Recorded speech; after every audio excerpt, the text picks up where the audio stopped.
Out the recording now, so please go ahead and acknowledge that.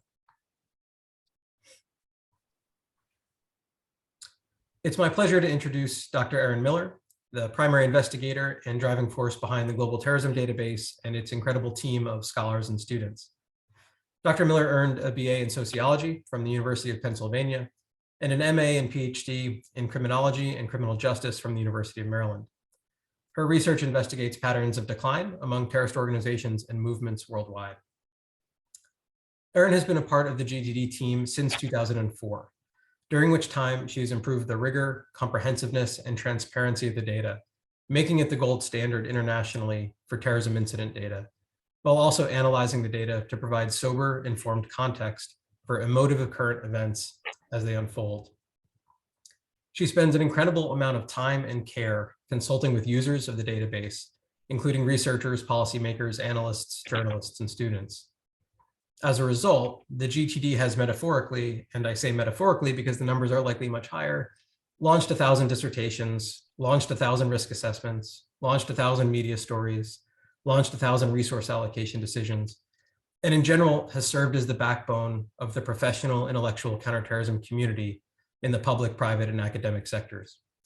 Ultimately, when decision makers or oversight bodies or analysts have to make or inform costly decisions about blood and treasure, they turn to the GTD. In addition to the GTD, Dr. Miller has served as principal investigator on a number of START research projects related to the GTD, and she also serves as a PI on a current project looking at terrorism and targeted violence in the United States, an all too relevant topic in our country. Erin, thank you for being here today. The floor is yours. Thank you. Thanks so much, Bill. Thank you everyone for joining today. Appreciate your interest in this topic. I acknowledge that the title, A Look Back at 2020, might be somewhat off-putting considering the year that 2020 was, but I appreciate your interest in our new data, and I'm certainly very excited about finally having it available and out in the world. So without further ado, let's go ahead and get started. So my goal today is to provide a really broad overview of key trends from the new data for 1970 to 2020, focusing obviously on the latter part of that time frame. I will sort of caveat that by saying this is just going to scratch the surface. I will acknowledge that there's a good chance I might raise more questions than I answer, and so I hope that this serves as an inspiration for folks to dig into the data and ask deeper questions and explore the patterns of terrorism based on the information that we collected over recent years. But first, before we get into the actual data, I would like to thank the funders of the 2020 data. This has been in the works for quite some time, and we managed to piece together generous funding from the German Federal Foreign Office, the UK Foreign Commonwealth and Development Office, and most recently the United States Department of Defense Basic Research Office. We're certainly grateful for the support of these agencies, but of course, we certainly don't represent any of the views or policies of those agencies. All of the decisions about what's included in the GTD and how those coding decisions are made independently by the research team, and all of the views and conclusions in this presentation are mine. With respect to the GTD research team, it's really important that I acknowledge their incredible dedication to this project. We started collecting the 2020 data in January of 2020, so it's been in the works for quite some time. We looked it up yesterday, and it turns out that 96 people touched the 2020 data in some way.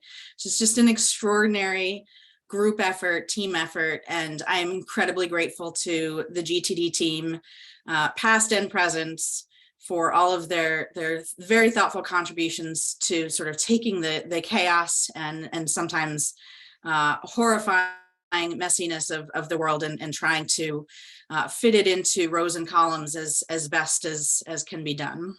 So thank you very much to the team. So let's go ahead and get started. So I'm not going to talk a lot about the methodology for collecting the GTD.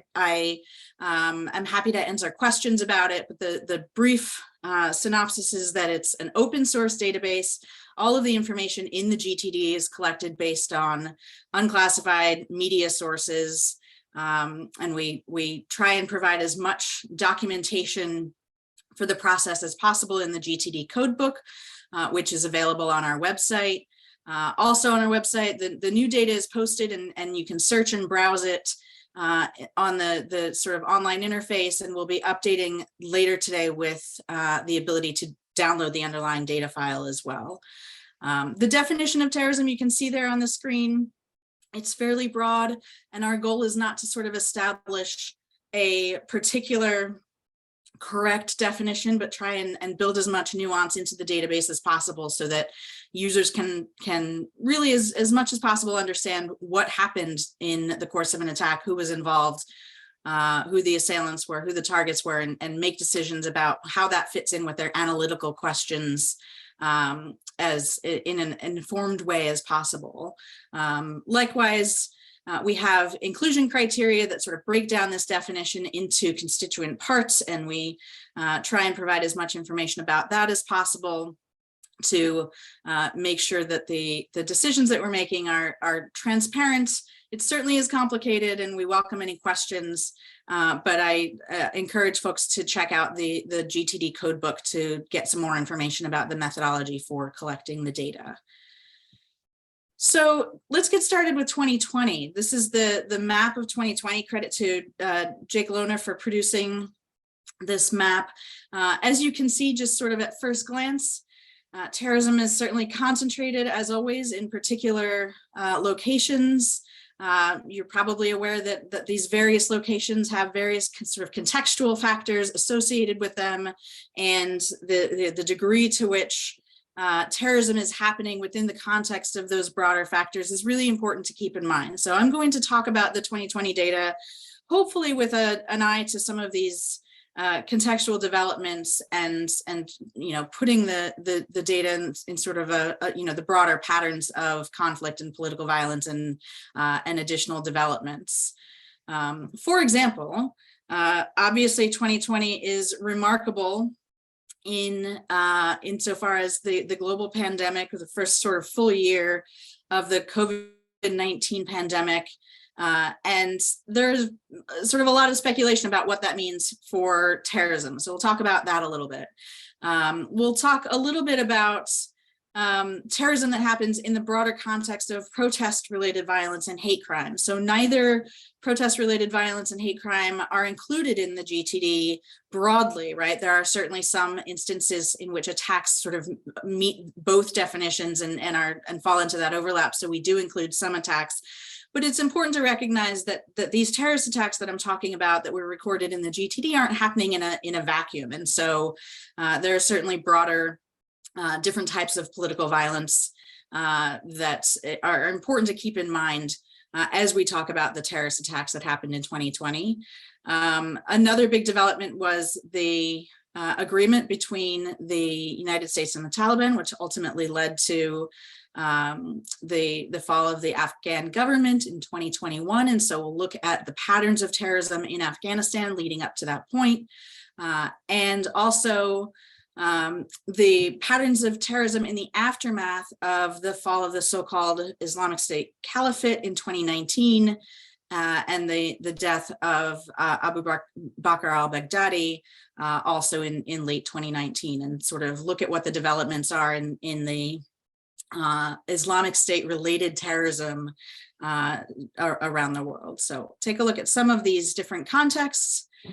Starting with the global pandemic, the COVID-19 pandemic. Much virtual ink was spilled at the beginning of the pandemic about what this means for terrorism. What are the potential impacts of the pandemic on factors that influence both radicalization and one's ability to carry out terrorist attacks? And so there are just a few examples here on the screen. You can imagine a lot of these sort of hypotheses about what the impact of the pandemic on terrorism would be sort of going in all directions, right? There are certainly some scenarios that would suggest that the pandemic could increase terrorism or worsen terrorism in radicalization in certain ways. They could, provide sort of a increased motivation or increased detachment from other people, and maybe those factors are relevant to the number of attacks that we ultimately see, either in the short term or the long term. You can also imagine there being decreases in certain types of attacks, at least in terms of movements being restricted and changes in behavior that would suggest that it's maybe harder to carry out some types of terrorist attacks. So there could be sort of increases or decreases, or just shifts in the tactics and types of attacks that we see. It's really difficult to untangle these. I'm not going to have a great answer to these questions today. You need to sort of have a much more sophisticated analysis that focuses on how the pandemic impacted different parts of the world at different times throughout the year, because it's certainly not uniform. There is one type of attack that I will sort of raise here, because it will come up, and that is the attacks that are actually directly relevant to the pandemic itself, that are sort of motivated almost by the pandemic. So you can see here in 2020, there was an attempted attack at the Port of Los Angeles, in which a train engineer derailed a train trying to target the naval ship Mercy because they thought the assailant thought it was part of a conspiracy related to COVID. Similarly, there were many attacks we'll see in a little bit about unfounded conspiracy theories related to 5G cell towers and the spread of COVID that led to a number of attacks on telecom infrastructure that is directly related to the pandemic itself. And another sort of example of this is an attack on Trudeau's home in Canada that was motivated by anti-government aggression related to COVID conspiracies. And so there are a number of sort of general patterns that could be impacted by the fact that this global pandemic affected behaviors around the world. And then there are also these very specific pandemic motivated conspiracy theories that did in fact lead to a certain type of an increase in certain types of attacks that are focused on that issue specifically. So the question is, did terrorism go up or go down in 2020? And so we have a graph here, the number of total attacks around the world in the GTD monthly from 2012 to 2020, and the total number of people killed. And when I first made this graph, I think I guess I was hoping to see something a bit more definitive in terms of answers to the question, and you can sort of look at the 2020 data in this chart and come to a lot of conclusions, right? It's not a sharp shift in one way or another. There had been an ongoing decrease in both the number of attacks and the number of people killed in terrorist attacks back since 2014, 2015, when Islamic State related terrorist attacks were peaking.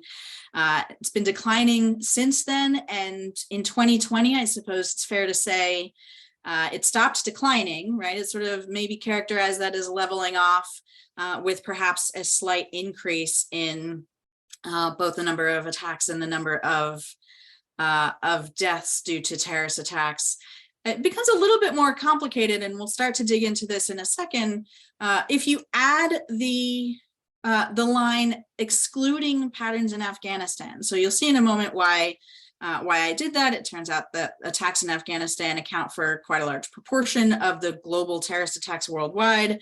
And if you look at the shape of the line excluding Afghanistan, it becomes almost harder to interpret in terms of a stark change in one direction or another. I think it's fair to say we can conclude that for whatever reason, the global pandemic did not lead to dramatic shifts upward or downward immediately in terms of the number or lethality of terrorist attacks that we're seeing. It's also important to note that there are somewhat deeper potential impacts of the pandemic on terrorism, and specifically in terms of our ability to collect data on terrorism, right? So you can imagine that when the pandemic started in 2020, the sort of work of doing journalism shifted pretty considerably, right? And a lot of people who might a lot of column inches that might otherwise be dedicated to covering violence was perhaps shifted to covering terrorism. Resources had to leave certain areas for reasons related to public health, and so you can imagine our ability to detect patterns may have been compromised by those factors as well. So important to keep in mind. So let's look a little bit more closely at the patterns for particular locations, right? So this list is a list of countries that had the most terrorism in 2020, in the year 2020. The first set of countries on this list, these are the top 10 in terms of number of attacks. So these are the 10 countries with the highest number of attacks in 2020. And then the next set below that, the last 4 there, those are on this list because they may not have ranked quite as highly in terms of number of attacks, but they did rank quite highly in terms of the total deaths caused by terrorist attacks in these locations. So the overall answer to our question globally, for what it's worth, is in terms of terrorism increasing or decreasing worldwide, actually kind of matches the impression that we had from that chart, right? So we have a negative 1% 1% decrease, I should say, in the number of attacks between 2019 and 2020 globally, and a somewhat of an increase in the number of deaths due to terrorist attacks globally, 12% increase in the number of deaths. You can see, however, there are some pretty stark differences across locations based on this chart, right? I think the first thing, the most striking thing perhaps that stands out pretty dramatically is Afghanistan. I don't know if the rest of you gasped when you saw that top line, and the fact that 31% of the attacks that we recorded in the GTD in 2020 happened in Afghanistan. So it accounts for 44% of all of the deaths, including perpetrator deaths, which are particularly high in Afghanistan. So a 44% increase in attacks and 22% increase in deaths in Afghanistan. That's remarkable, right? That's pretty significant in terms of a particular change. Obviously, we'll get into this in a little bit in a moment. A lot has been going on in Afghanistan. A lot was going on at the time in Afghanistan related to the peace talks and ultimately the agreement that was arrived at between the United States and the Taliban for the withdrawal of forces from Afghanistan. So a lot going on. With respect to our question about COVID, I think it's probably fair to say that the other factors going on in Afghanistan at the time were more of a driving force behind the patterns of attacks that we see there, but we can also take a look at some of these other locations. I think the next thing that sort of stands out is this block of countries sort of situated in the middle. These are the ones that are highlighted here are countries where there have been hundreds of attacks per year in recent years, and these countries all saw pretty significant double-digit decreases in 2020. So Yemen, India, Philippines, Pakistan, Somalia, and Syria. I'll note that a couple of these countries are places where we've historically struggled to find reliable open sources for recording attacks. So particularly Syria, particularly Yemen. There's certainly a difficulty finding independent media sources that are required for us to document attacks. So we tend to think that those are conservative estimates of the attacks in those locations, but certainly in contrast to the increases in Afghanistan, we are seeing some pretty substantial decreases in this middle block of locations. The next thing I want to highlight is some pretty significant increases in a handful of countries. So Nigeria, DRC, Mozambique, and Ethiopia all saw generally increases. Obviously, there's a slight decrease in the number of attacks in Nigeria, but that corresponded with an increase in the lethality of those attacks in Nigeria, 22% increase in the total number of deaths.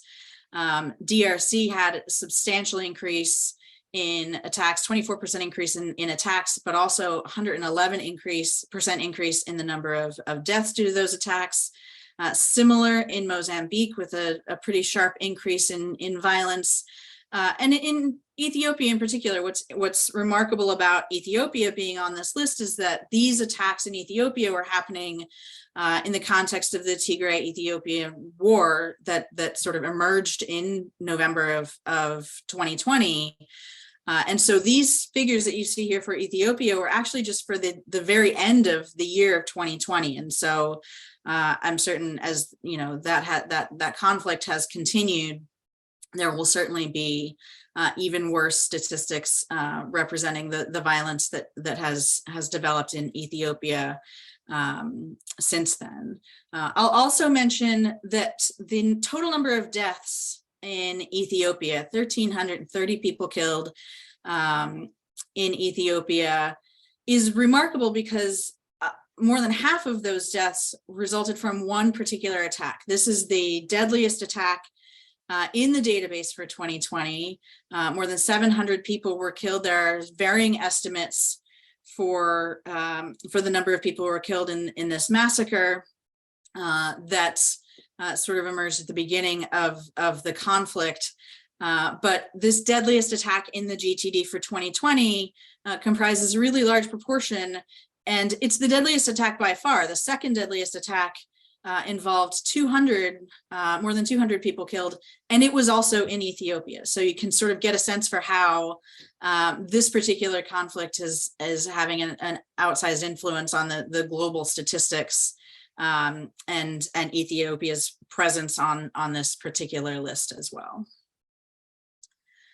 Okay, so shifting from locations to perpetrator groups. I'm not going to go into quite as much detail because this actually sort of reflects a lot of what was on the previous slide. You can sort of match a lot of the information about the perpetrator groups listed here with the locations listed previously. I'll highlight a few things. One here at the bottom, so 262 groups and organizations carried out terrorist attacks in 2020. So this is just a small number. You can see how it's concentrated. The number of attacks are concentrated among the groups that are listed here. 32% of all attacks were carried out by unknown perpetrator groups. So you might ask, how can we decide to include a case in the GTD if we don't know who did it? And I'll just note that we take into account a lot of the dimensions of what happened, including who did it, including the identity of the perpetrator if it's known, when making our inclusion decisions. So we'll include not just information about who the perpetrator is, but information about the target when that's available, information about any messaging that was left behind or provided about the attack, even if it doesn't identify a particular perpetrator group or organization. And so we try to make more holistic decisions about inclusion. So we do end up with a certain number of attacks where we don't have known perpetrator groups available. The deaths column here, I just have a note here that includes assailant deaths. And in some cases, the proportion of all deaths that are assailant deaths, that are perpetrator deaths, is actually quite high. I mentioned Afghanistan is one of those places. 52% of the total deaths in attacks that were attributed to the Taliban were perpetrator deaths. And so that particularly large number of deaths is a bit more nuanced than might appear. And so you can see that having sort of an impact on the statistics in this table in particular. The last thing I'll note here from the footer is just that there are a couple groups on here that are what we call generic identity classifications. And what does that mean? It means that for some reason or another, there's not a sort of formal named organization linked to the attack. It might be because a formal organization carried it out, but we don't know who it was. It might be because the attack was carried out by what we call unaffiliated individuals. They're not necessarily lone wolves, but they're actors who are not sort of formally organized into a named group. And it might be because it's, simply members of an organization, but we don't have the information about which organization specifically. So there could be some ambiguity there. The key part about that sort of generic identity classification is that these are not typically, they can be in some cases, but they're not typically sort of a cohesive unit that you can really interpret the same way that you might otherwise. There's a lot of variation in the degree to what these actors have in common. In many cases, there's extensive overlap between different sort of generic identities. It's not exhaustive or comprehensive. So for example, the category of Muslim extremists, obviously there are other named groups that would fall into that classification. These are the attacks carried out by individuals who don't have a particular group identified. So hard to interpret those. Normally I would actually leave those generic categories out of this chart, but as I'll note in a minute, it's sort of hard to ignore an 1,800% increase in attacks by conspiracy theory extremists. So I wanted to make sure we acknowledge that that development.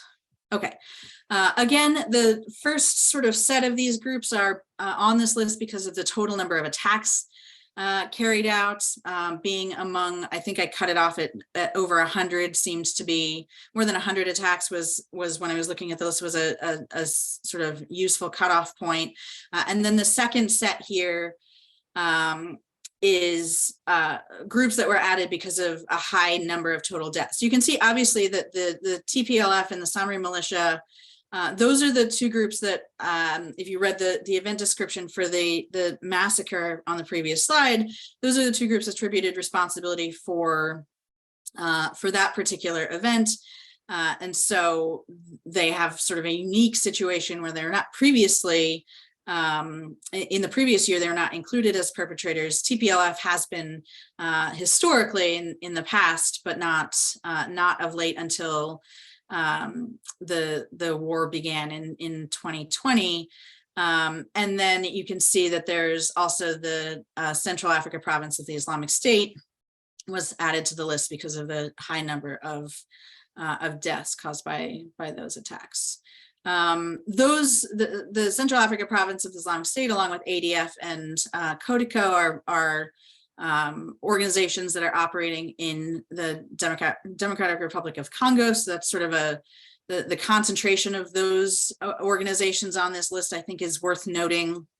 And then, of course, the conspiracy theory extremists. So this is sort of a really interesting, unique development. Again, is not exhaustive as a category. There are certainly possibly other attacks that were carried out by individuals that were classified under either different perpetrator organizations or different generic categories that also follow conspiracy theories or may have been partially motivated by conspiracy theories. These are the attacks for which conspiracy theories is sort of the main thing that we know about them, and connecting them to the attack, right? It's a label that we use when collecting the data when we didn't have other more specific information about a particular motivation for the attack. And so it's not, again, comprehensive, but still remarkable to see that level of increase in those attacks. If you're curious, the one lethal attack that is listed there, you can see the only person killed was the perpetrator. That's actually the Nashville, downtown Nashville bombing. I believe it was on Christmas Day, which has a lot of ambiguous information about what the motivation for that attack was, but we did ultimately include it. I think we flagged it as doubt terrorism proper for those of you who are familiar with that designation in the GTD that we use when there's some ambiguity, but that is the one lethal attack. The other thing that's remarkable about these attacks is how many places they happened in. So what these attacks are, you can see the list on the left. There's 6 attacks in 2019. One was in France, and I think 5 were in the United States. There are quite a few more countries in 2020, right? These are a little bit all over the place, not necessarily concentrated in one particular location. And 96% of these are the telecom targets. So if you looked at these actual attacks in the database, you'll recall I mentioned earlier the 5G tower attacks. That's essentially what most of these attacks are, is attacks on 5G targets, which sort of comprise a pattern of activity over the course of 2020. Okay, so speaking of all of those locations where these attacks happen, let's take a look at patterns of terrorism in Western Europe over the course of 2012 to 2020. These are our monthly statistics, and you can see the terrorism in Europe is characterized by mostly non-lethal attacks. There's a larger number of attacks than there are people killed, punctuated by these highly lethal attacks that you can see those spikes in the total number of deaths occurring. It's been actually several years since there have been, and I should say up until 2020, this was a short-lived pattern, but it's been several years as of 2020 since there was one of these particularly lethal attacks. And so this pattern is actually kind of interesting in terms of the increase in again, the number of attacks during 2020, but not necessarily in the lethality of attacks. So specifically, if you wanted to look at what those changes are, there was between 2019 and 2020, there's a 46% increase in the total number of attacks and a 65% increase in the total number of deaths, but those numbers were already sort of fortunately somewhat lower than they had been in the past. Similarly, if you can look at the patterns in the United States by month, you'll see a similar pattern, right? So there's typically a larger number of non-lethal attacks punctuated by these particularly deadly attacks. And in fact, throughout 2020, there really weren't many mass casualty attacks at all, which I think is interesting. There was a 43% increase in the total of attacks. Again, it was sort of property-oriented attacks for the most part, but a 77% decrease in total deaths. Now, sadly, of course, this was a short-lived pattern. We've seen in 2021 and so far this year a number of mass casualty attacks. So this pattern from 2020 was not something that continued much beyond that year, and in fact, it was quite a tumultuous year in 2021 and continuing. And so, looking at some of the factors that were sort of driving these attacks, both in the United States and in Western Europe, we have the list of perpetrator groups that were active in 2020 that carried out attacks.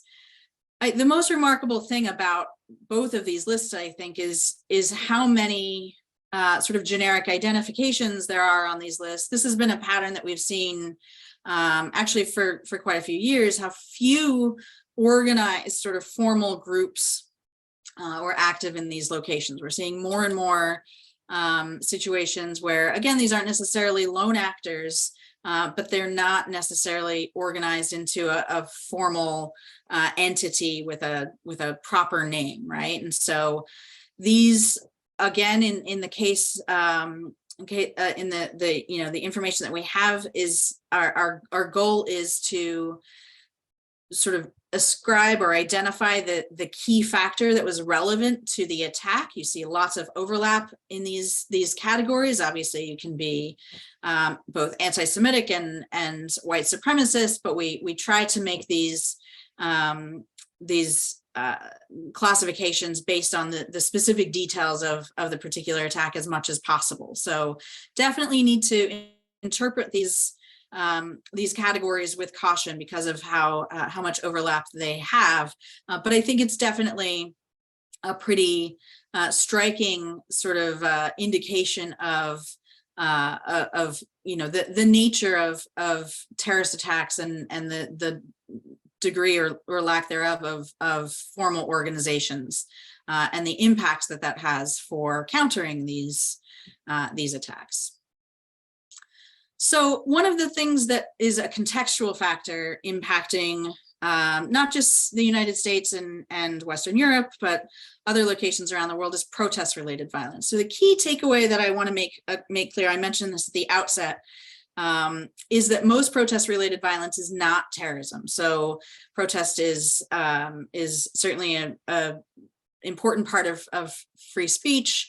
The fact that there are often protests where violence sort of breaks out spontaneously or quasi-spontaneously does not necessarily mean that those acts of violence would be included in the GTD.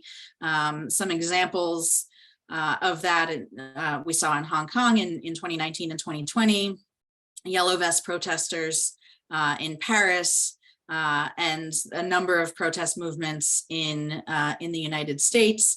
The GTD team really tries hard to make very careful and thoughtful decisions about identifying the situations where there are actual attacks that satisfy our inclusion criteria that happen against the backdrop of the protests. And so I'll sort of slip into 2021 a little bit.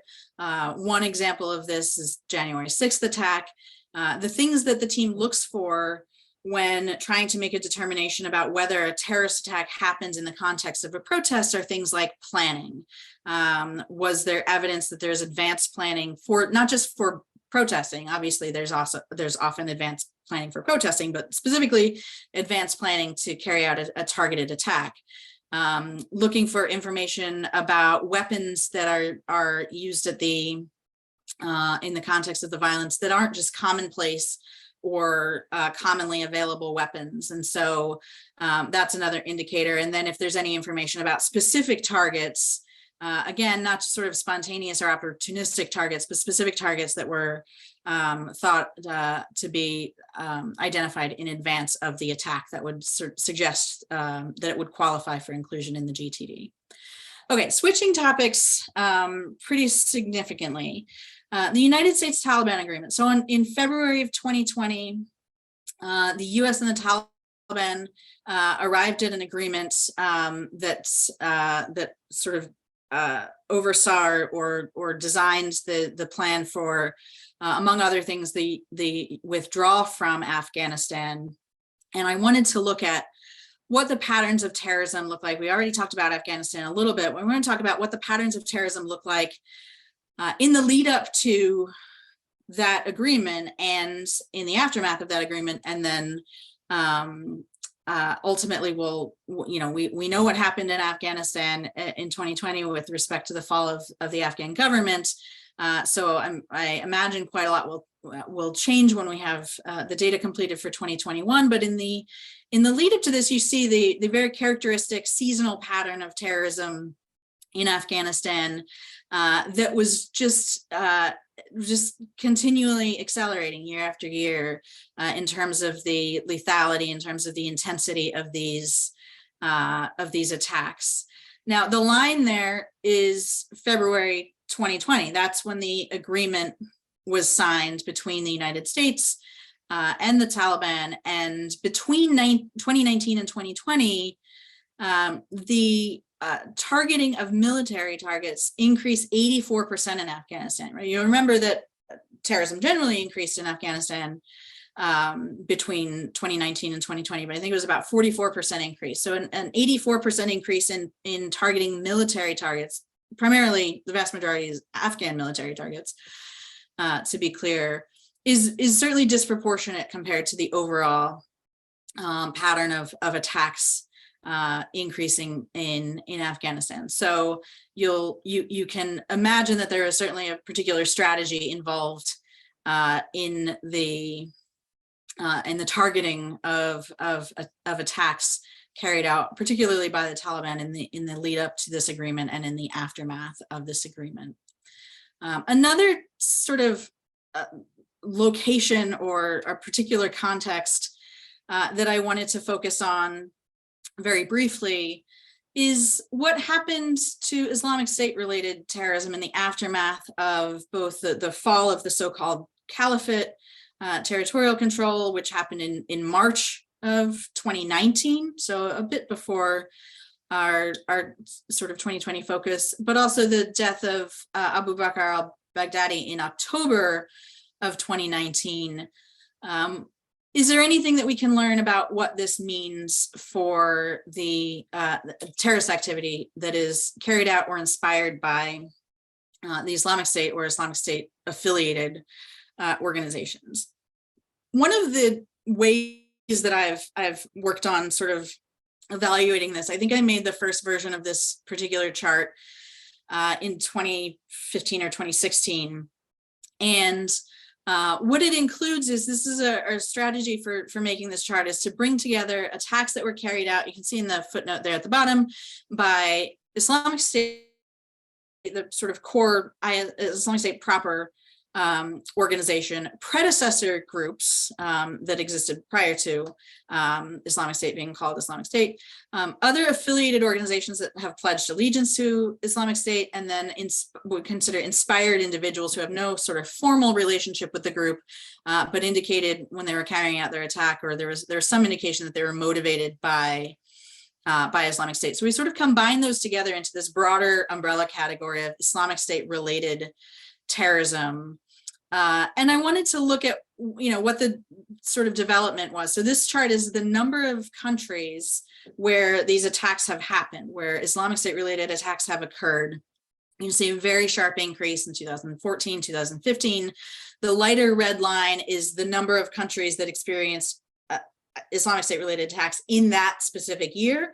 And then the darker red line is a cumulative total. So up until that point, cumulatively, how many countries have experienced attacks carried out by Islamic State or related or inspired organizations. And so you can see in 2009, even though the number of countries that experienced attacks in the sort of 2018, 2019 period was decreasing, the sort of geographic footprint overall of these attacks was increasing still. And so every year, a few additional, there would be a little bit of expansion beyond where the previous attacks had taken place. And so, for example, in 2019, the countries that were added to this list were Mozambique, Netherlands, and Sri Lanka. In 2020, I think I have listed here the countries that were sort of added to that list include Kazakhstan, Maldives, and Switzerland. Now, certainly not all Islamic State related attacks are created equally. In fact, the attack reported in Kazakhstan was unsuccessful and was just a claim that an attack had been foiled by security forces. So I think that's worth noting. And there's a variety of what it means for a country to be essentially added to this list. It's up to 60, a total of 60 countries cumulatively in 2020. You can see, in addition to those 3 countries being added to the list, there were significant increases in the number of attacks, and particularly the deadliness of the attacks in Cameroon, DRC, which we talked about a little bit earlier, Egypt, Mozambique, Nigeria, and Tanzania had pretty significant increases in Islamic State related violence in 2020 compared to 2019. So with that, I'm going to talk a little bit about sort of upcoming analysis, and that is just to say that, as I mentioned at the outset, this is really just scratching the surface. So the topics that I talked about today are sort of meant to, I guess, whet your appetite and pose more questions and dig a little bit deeper. These are some of the topics that we are interested in and hoping to produce some upcoming analysis in the coming months. So looking at terrorist attacks on logistics convoys, looking at terrorist attacks on critical infrastructure, particularly the telecom sector, given what we saw about those 5G attacks, looking at the use of firearms in terrorist attacks, looking at complex coordinated terrorist attacks. Some of these are actually reports that we've done previously and are sorely in need of updating. So you may be familiar with some of these.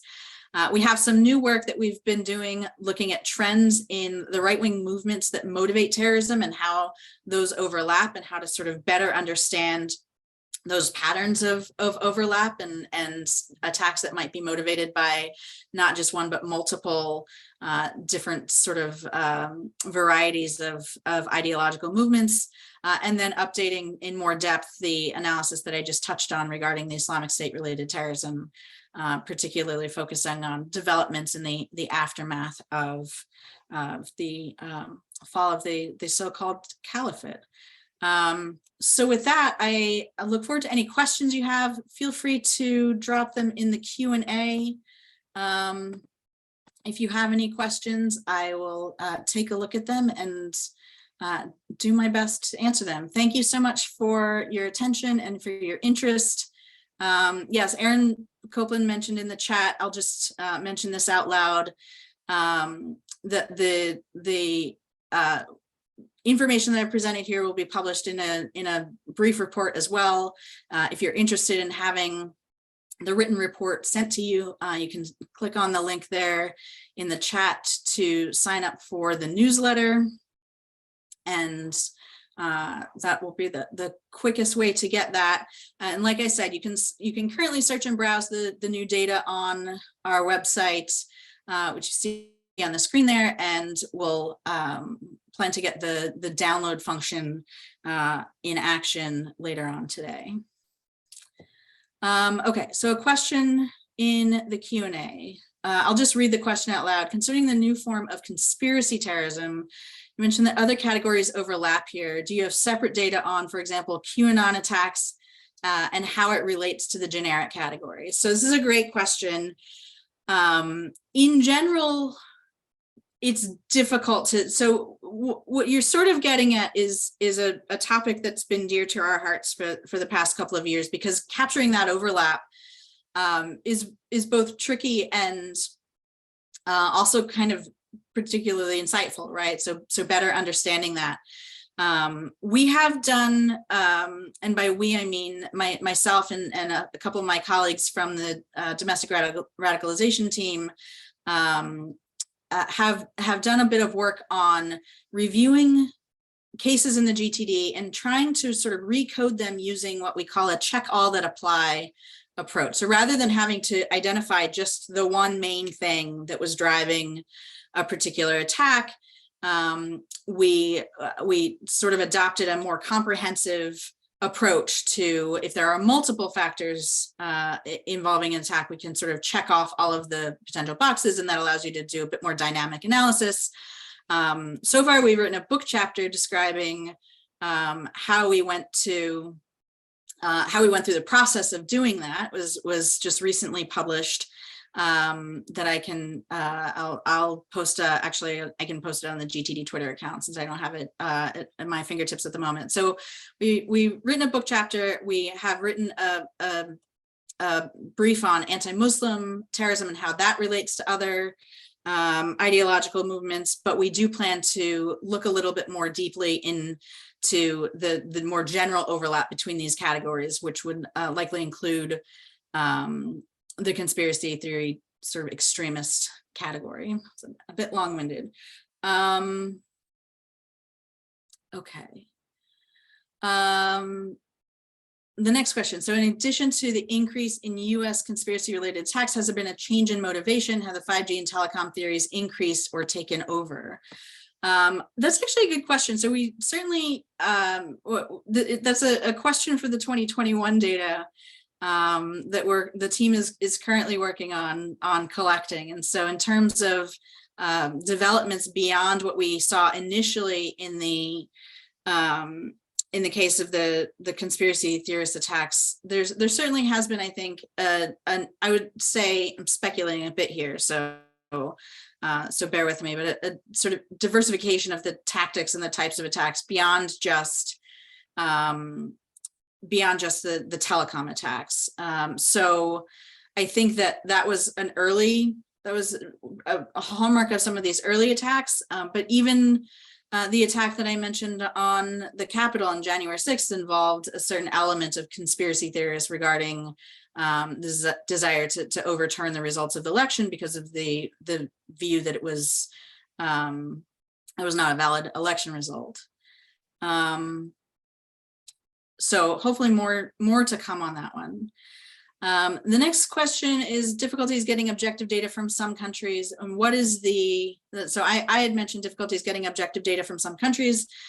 What is, if any, the difficulty getting incidences from Africa? So that's a great question. Africa is a very big place, and so it depends quite a lot on the location. I think that there are some particular locations that we have greater difficulty with than others, but there are certainly some locations where I think we feel pretty confident about that. And so a lot of the characteristics I think associated with that are really just sort of the presence of independent print journalism, right, which can be hard to come by. There are certainly some locations where radio is a much more common source of information. In some cases, we do get transcripts or translations of radio broadcasts, but it can be difficult to source the events in locations where that's the case.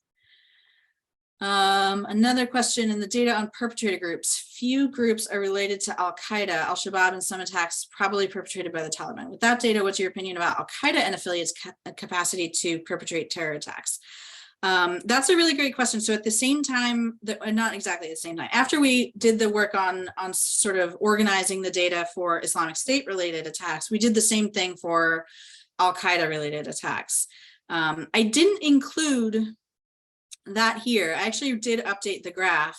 Maybe I'll add it to the written report. But I didn't include it here, partly because the geographic footprint, the expansion of countries where there were Al-Qaeda affiliated or Al-Qaeda related attacks really leveled off in recent years. So I apologize for peeking and looking at something that you can't see, but for the years from they sort of maxed out geographic footprint wise, they maxed out at 51 countries cumulatively back in 2016, and the number of countries that had Al-Qaeda related attacks hasn't increased since then, since that increased to 51 countries.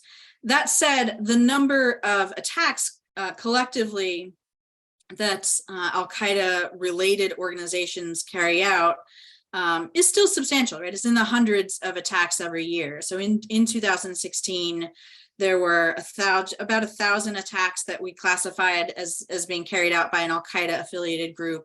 It's been pretty steadily declining though. So it's one of those sort of glass half full, glass half empty situations where I mean, it's still hundreds of attacks. That's not insignificant, but it has been on the decline in 2020. So you can imagine sort of the recent high point with just over 1,000 attacks in 2016. By 2020, the number of attacks carried out by Al-Qaeda related groups declined to just over 400. So not insignificant, to be sure. Particularly concentrated in certain locations. Somalia comprises about half of those 400 attacks in 2020. Any other questions?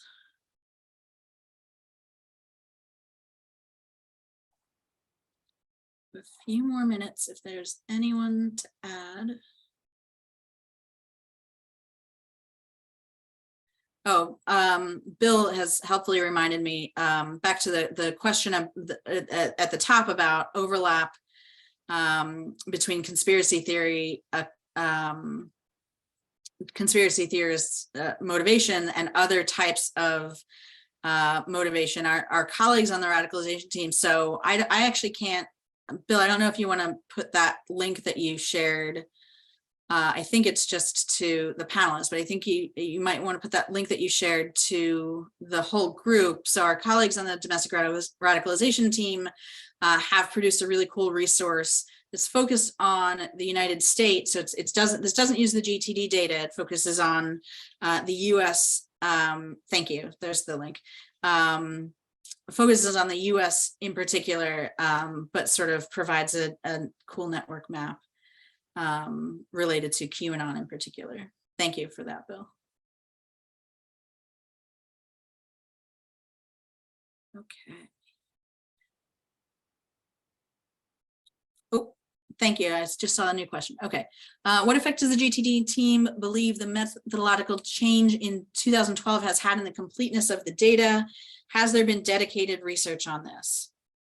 So the question is referring to the shift. So we actually started collecting the GTD data, the day-to-day collection here at the University of Maryland in 2012. Prior to that, we had various partners working on the data collection. I think it's a fantastic question. It's a hard question.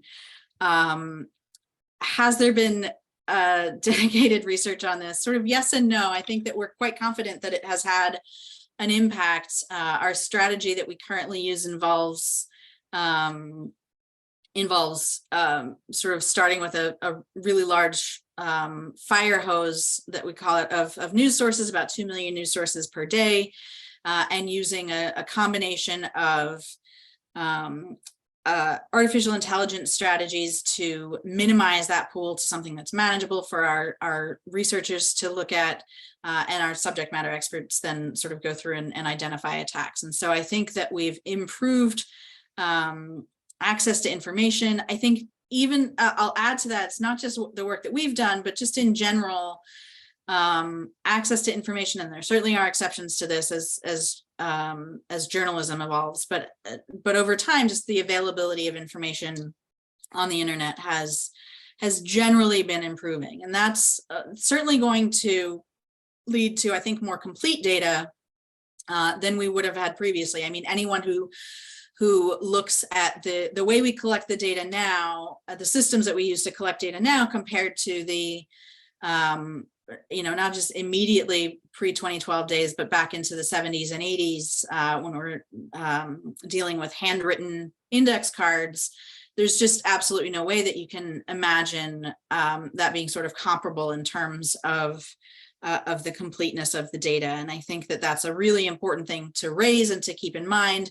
It just really depends from context to context what exactly the impact of that is, right? I don't think there's necessarily sort of a blanket effect that we can sort of put a nice, quantifier on, so you can control for that in your analyses. I think it involves a lot more in terms of sort of thoughtful interpretation, triangulation with different sources and things like that, to sort of build the robustness in terms of any, particularly any trends over time that span the pre-2012 timeframe. It depends just very heavily on the specific context, the location that we're talking about in terms of how complete we think the data are. Fantastic question. That actually takes us to the top of the hour at 11 o'clock. So if you have any additional questions that you didn't get to ask, please don't hesitate to shoot me an email. Thank you so much again for your interest and for your thoughtful questions. Much appreciated. We're really excited to finally have the data out, and can't wait to see what y'all do with it. So thanks so much. Take care. Enjoy the rest of your day.